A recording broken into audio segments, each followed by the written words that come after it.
Please, that as you are getting the wig, I'm very particular about Wash that one. it. All those people that their ear used to smell. You will see fine lady. Wash You it. will sit beside her like this. Very fine wig and everything. Wash it. But man, the oozing that is oozing from that air, and I'm like, God, how is this possible now?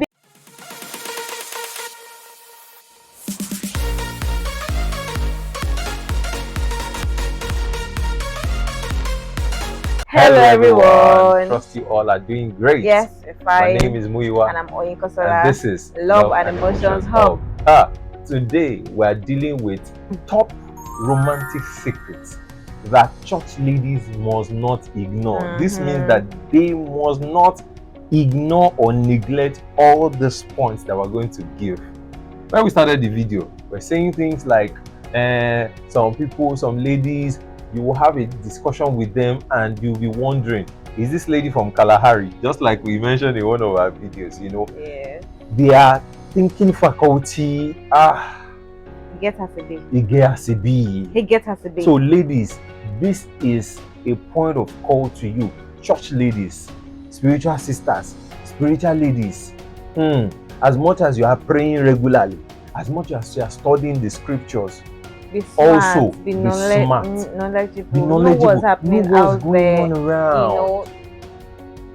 Okay. You know, we're not saying that you should be on social media 24 hours. Yeah. Read the newspaper sometimes. Yeah. Read magazines sometimes. Yeah. Go online and solve what's going on around the world. Yeah. Once in a while. It may not be every time. Let your mind be present. Be active, you know. When somebody has a fruitful engagement with you or a discussion with you, know, the person can resonate, the person can flow, the person can, you know, get along together. It's not as if this person is trying to say the barest minimum and you're not even catching the barest minimum. It. I mean, don't do that stressful. now. Don't do that now. We know you're a spiritual lady, but at the same time, you must know what's going on around the world. You must know, you know, and that takes us to the next point: looks, dressing, makeup, hair.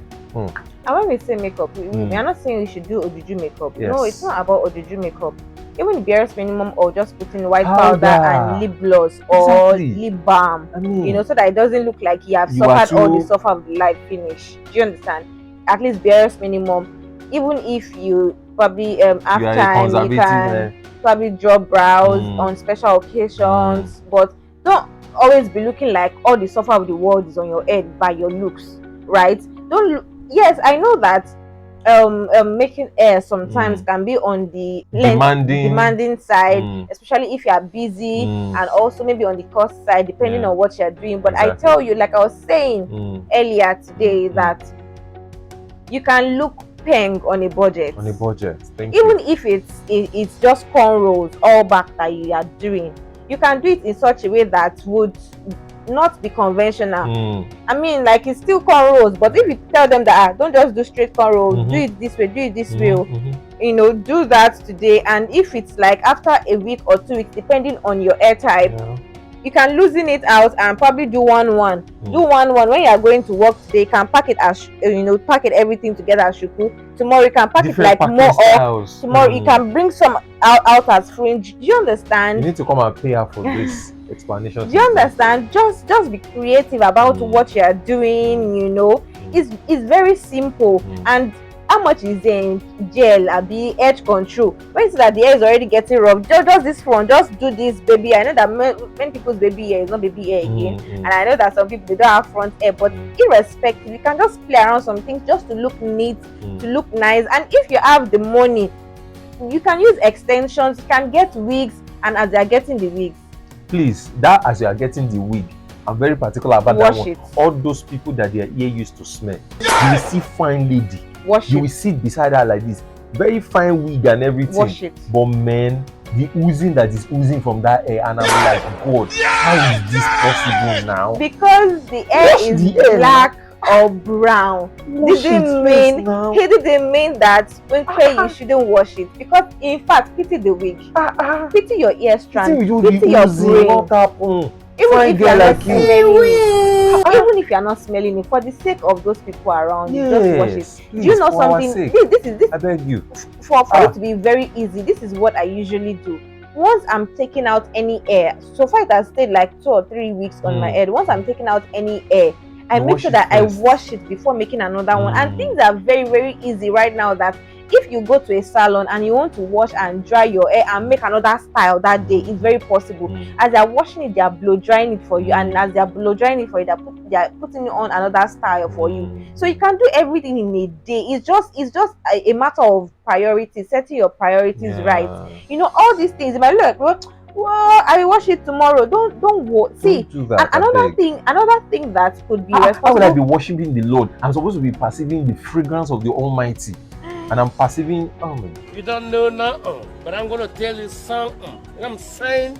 Hey yo. God. And I think one of the things that is responsible for ladies not washing their hair frequently, especially for people on natural hair, is that thing of, I want to take time and wash my hair myself. Let me give an example of the last time I washed my hair. I didn't wash my hair myself. I had to wash it at the salon. Normally, I'd be like, fussy hair. Yes, I wash it myself, deep condition it, put this, put that, you know, all of those. But I at that point, I didn't have time. I had limited time. I was doing my hair during the week. So I knew that if I wanted to remove this extension myself, wash it myself, I'll just be doing myself. Maybe all through the week I'll be doing it one by one. And I needed it to be done. So I have to delegate it outside. So sometimes put your money to work. How much? I mean, you don't even know that it won't even cost you that much. So when you feel like you don't have time to be washing or doing some of those things, go to the salon. And if you have gentle scalp, just let them know that please be gentle about this. You can take your product along, do all these things. Before you know it, you're done in under how many hours, and you're smelling fresh. You yourself, you're feeling fresh. Fresh breeze is entering your. Oh my God! Wow! Brain. Do you understand? So please, if it's wig you're using, make sure that at least after like 2 or 3 uses, wash your wig, wash it, shampoo it, do it very well, let it be fine again. If it's extension you are using, as they're removing the extension, you know that you'll have been sweating for days, for weeks. Please wash the hair before putting in another one. And you can also rock your natural hair. If you're rocking natural hair and your natural hair is 4C, for example, you know that your hair tends to get rough easily. It tends to, you know, form all these small lumps easily. So you can always have a small brush in your bag. So regularly, you can just brush the front. If depending on the style that you have, brush the front, have edge control. You know, just make sure that you are just looking. All these little things are the things that makes difference. And sometimes when you are going out after putting your cologne, just do a little bit on top of the hair like this. Do you understand? So even if I'm hugging you like this, as I'm hugging you up, do you understand? Do you understand? Or you're like, oh sister, how are you today? As I'm like, my hair is like this. How are you? Do you understand? So it's perceiving something good. So those are the things. So you're leaving an impression on him that and that sister smells nice, so nice. So so nice. Do you understand? So have that. That sister smells so nice. Let that be one of the things on your list right now. Yeah. And before you know what's happening, all these ones that you're complaining that there's no brother that is coming. Will you're gonna say you will be shocked. They will line up like this. What are you talking? All right. So please, for dressing too, you don't need to dress too bogus. You know, if it's not your style, you don't need to dress too flashy or bogus. Just simple dressing, simple styles that will still make sense and will still be attractive. Exactly. You can be very wear what fits your body type. You can be very minimalist and be very simple and elegant. Someone like me, for example, I'm not the flashy type. You know, I just started putting on even some jewelry and all of those. Even if you're not putting on jewelry, you can be very elegant. One of the things I want you to do is that everybody is privy to what's it called internet access. You will see your style, you will see your dress sense, your dress style out for there. Your body type. Yes, for your body type. If you don't know your body type, just type shape. Body type. It will show you pictures and the name attached to the body type. So going forward, you can say that okay, dress sense, it can be like minimalist dress sense for pear shaped body type. What? You get it now? What's pear shape? I don't know. You don't know what measurement? You understand? So you can type that. You will see thousands of pictures on Pinterest, on Google, name it. Okay, so what's pear shape? Pear shape means that their top is slim and then their from their waist down is very wide. Okay, I thought as much. And no, it's not figure 8. Like this. It's not figure 8. Exactly. I know. And figure 8 is like here is a little bit wide, then the waist is carved in, then it goes out. Exactly. So. But whatever can you just focus? Do you understand? So all of these things will help you to come out very nice. And another thing is that try as much. I know that we ladies, we don't like ironing. Like me, I know I don't like ironing, but there are some clothes that I'll be like no, this clothes I need to iron this one. Please just try. I know that it's not your thing, but just try. And another thing, if you cannot by yourself determine if this clothes is rumpo or not, have somebody in your house or somebody that around sense, you that have sense, that can tell you that it's not the same thing. Because I have a colleague, it's all of us, like they'll be like, she knows that this clothes is rumpo. Like, well, I mean, sometimes I'll be like, you know, they want laying you. I'll be like, please. Yeah. But I've changed now, because there is no I want to leave this house, seeing this man here and allowing me to wear rumpled clothes. Last as he will iron the clothes for me.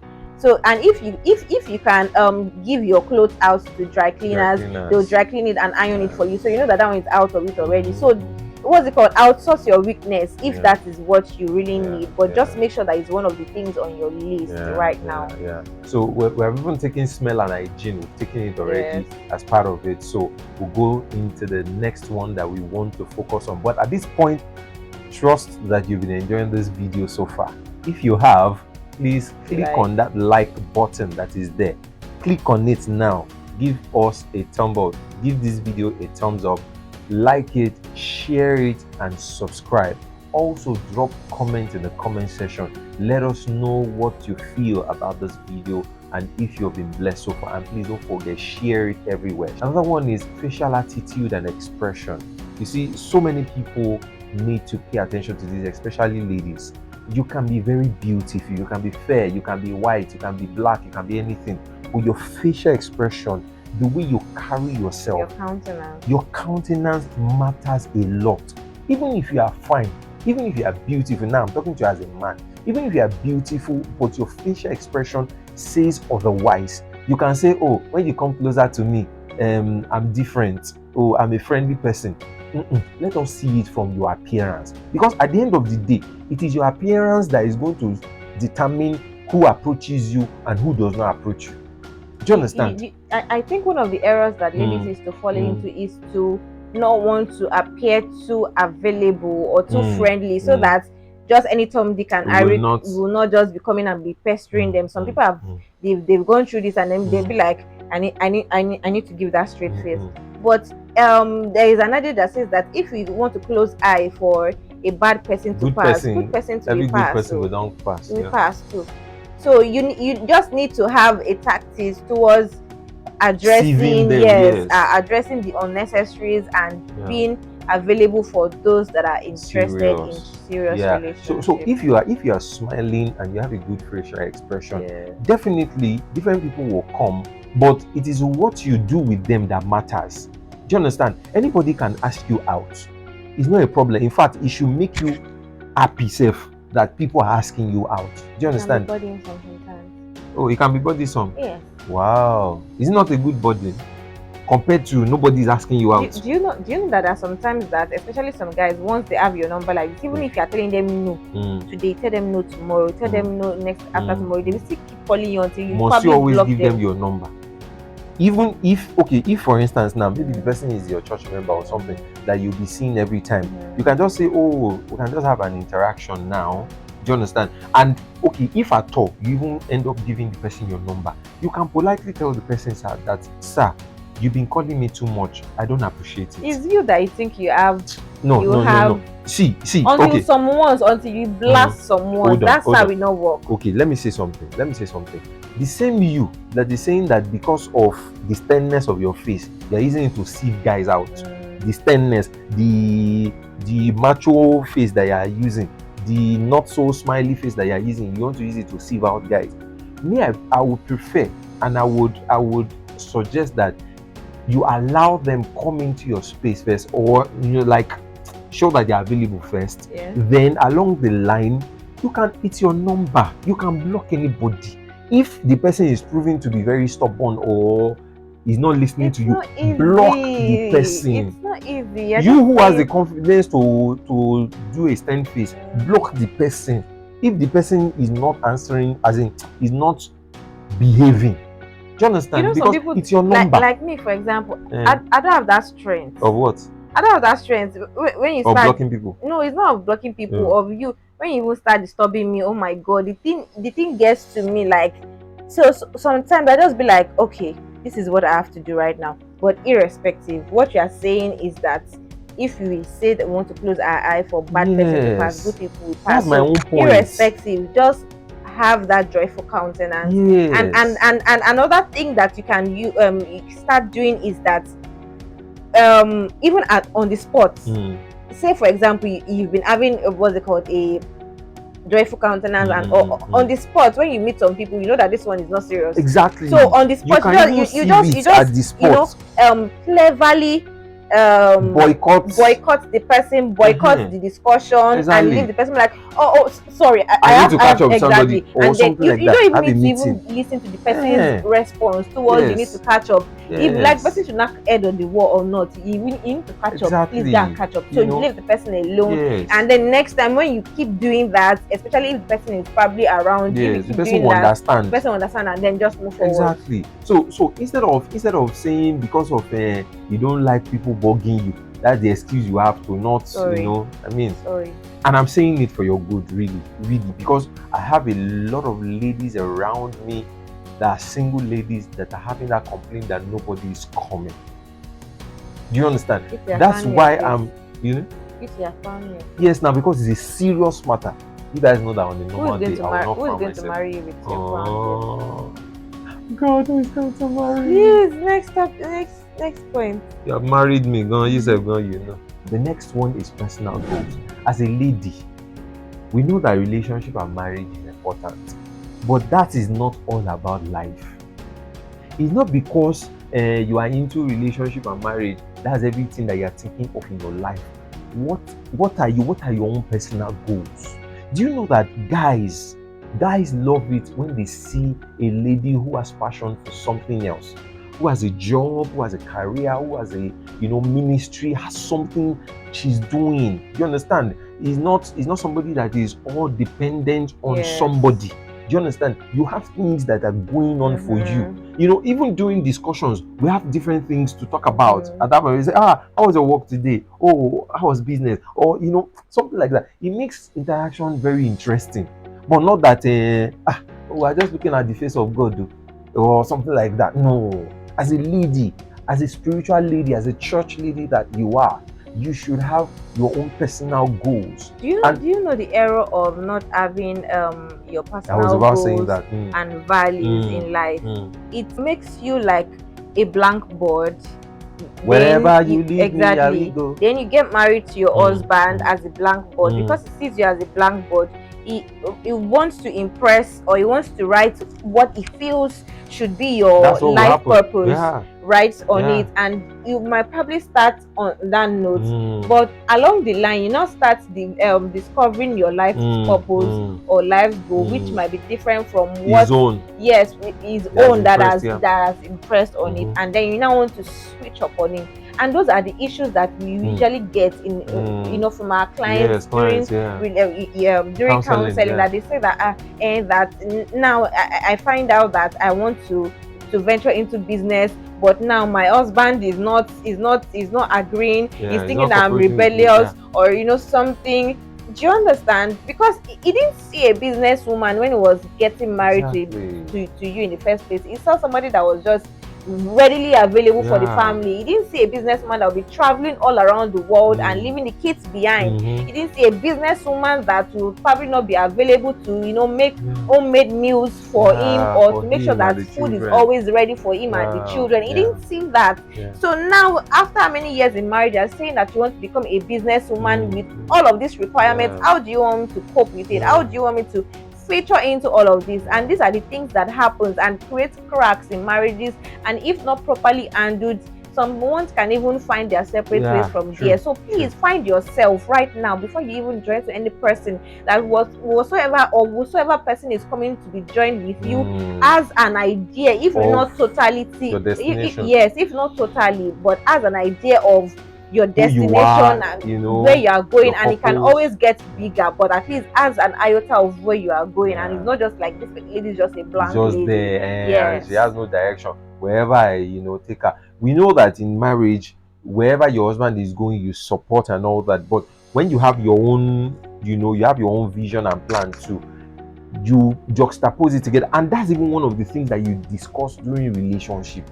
That okay, do we align? Do our goals align? Do our purpose align? So that takes us to the last one. There are many things we want to talk about, but we'll just pick this last one. At this point, we know that you have enjoyed this video so far. If you have, please click on the like button, share this video everywhere, share it, and subscribe, and please drop comments. Let's know your thoughts so far on this video. And the last one is this: domestication. Now, this is not to say that you must be the one doing everything at home. Not necessarily. You might have a maid, in agreement with your husband that okay, we'll have a maid who will take care of this, take care of that. However, you must not leave everything to your maid. You must still be supervising what your maid is doing to your husband. What are you talking about? This one is for singles now. Yes, now it's a mentality. Okay. Yes, it's a mentality that you will carry into marriage. Yeah. Exactly. Okay. It's a mentality that you will carry into marriage. So if you are having the mentality already now that I don't need to know how to cook, I don't need to know how to wash, I don't need to know how to take care of anything. Don't worry, I'm going to marry a rich man, so we're going to have house girls, we're going to have people who are going to help us and all that. Do you know that a lot of men are falling prey into the hands of housemates because their wives have been carried away with every other thing except their husbands, except their children? They've left the house to the hands of house help, whoever, and then at the end of the day, the husband is sleeping with the house help, or has even forgotten about excuse for bad behavior. Yes, right? It's not to give excuse, but we're just saying that monitor what is going on. Be aware, and if you don't learn those things now, you cannot suddenly begin to learn it then, because it is whatever. Just like your Bible say, you say, that's it. Whatever a bird eats is what he flies with. Whatever you learn now is what you will use in marriage. Do you understand? So please learn to cook, learn to be jovial with people, learn to handle in-laws. Do you understand? Human relationship, domestication, things like that. Learn them now. Nobody is going to handle your in-laws for you. Dear ladies, no matter how spiritual you are, one of the things that causes issues in marriage is in-law relationship.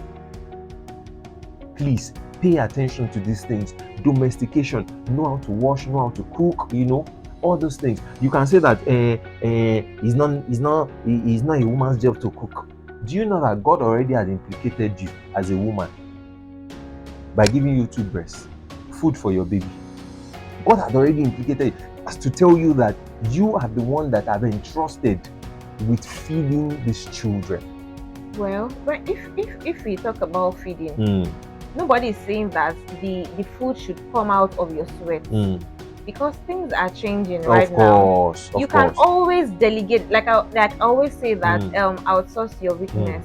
You can always is either you order those homemade meals, or if you have somebody that cooks them for you, but make sure that you supervise everything that your children, your husband will be eating. You just don't leave the responsibility for third party, to outsiders to do. So nobody is saying that you should stay in the kitchen and be sweating like goats. No, that's not what we're saying. Yes, because at the end of the day, if you leave all those things to all those people alone, your husband will not miss you. Do you understand? Because at some point, it will look like, okay, what's really our role? Do you understand? It's sad, but that is the reality. it will become like, okay, so what's really out? Okay, she brings in money. Okay, I'm not complaining about money. I can provide for the family. So what is really it? Other things like sex, companionship. If sex is the only thing you're giving, okay, companionship. If I don't believe that a woman will be a companion to a man without she paying attention to domestication, how he eats. Okay, now you want to talk with a man and you are not bothered about how he feeds, you just want to talk. What kind of companionship is that? Do you know that there are some men that they've actually, day to day, they grew up in that sense that needs take care of them, all of those things for them, that their mom don't bother about it, but they just want to have a woman and to have speak a with child, her and all that. And be that's there together true, and all. That's true. So now what that means, the point I had made now, what it means is know the person you want to marry. Know the person. But before you get to that point, what if your own husband is not like this person that she painted? So in summary or in general, I just feel like people should have these skills as basic life skills. Have them as basic life skills, irrespective of where you find yourself in future or who you find yourself with. Exactly. Right? We are not saying that all these things they are carved in stones or they are one size fits all, but just have basic survival skills. That even if you are in a setting where you don't necessarily need to do these things, you can still be present and not be present. Thank you. In those things, and because these things it might look like you are delegating it out, but there are ways of even creating bonding time via these while things. Those things are happening. Yes, that there are ways of fueling, better intimacy while doing some of these things. And even if you can't do some of these things, still be present in your absence. I don't know if there's any other better way. Give calls. What's up? Has daddy eating? Those kind of those are still part of the things we're talking about. Exactly. Show that concern. Yes. Not that you just neglect everything and say, Mulika will take care of everything, or Silifa will take care of everything, or Agnes will take care of everything. So be the woman of the house, saying that don't forget to wash clothes. Don't forget to do this. Exactly. Don't forget to do that. My husband, do you have any clothes that you want to wash? It's not as if it's the maid that will come and be asking Augusta, where is your boxers? Let me help you wash it. That's it. Do you understand? Because they ask the Oga for boxer. Today they see him, tomorrow they see him, next tomorrow they see him. One day. It is well. So at this point, we hope you have enjoyed this video. Yes. Please like, please share, please subscribe, and very importantly, we want to see your comments. Drop your comments in the comment section. Please share this video around to people. They need to see this, and you know that your friends need to see it. All right, see you in the next video. Bye.